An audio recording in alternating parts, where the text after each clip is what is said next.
Welcome back. There are some studies out there now suggesting people can suffer long-term effects of heart damage after COVID. WPTV News Channel 5's Tori Dunn looked into this, talked with an area heart doctor who says they're seeing this firsthand and explained why it should serve as a reminder for you to take COVID seriously.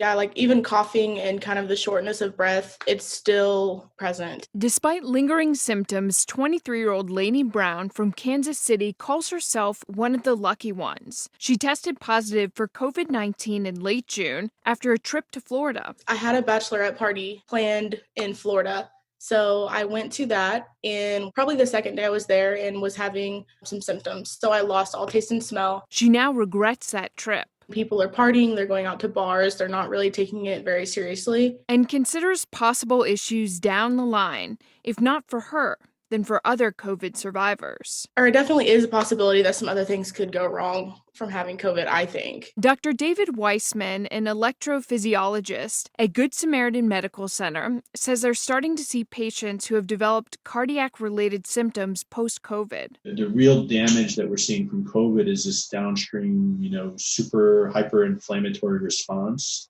that's systemic. Even if you're young and healthy, we've definitely seen patients who have developed these long-term problems. He says patients are worried about the acute and ending up in the hospital, but they need to look further down the road. I don't know that every individual who's had COVID needs to necessarily go and see their cardiologist to make sure that they're okay. But if you've recovered from COVID and months later or a year later, you're having shortness of breath, dizziness, fatigue that's just unexplained by your normal activities, I think that's something to consider. Lainey says her story should serve as a reminder to other young, healthy adults. Not that I didn't think it was real, but I was definitely sketched out.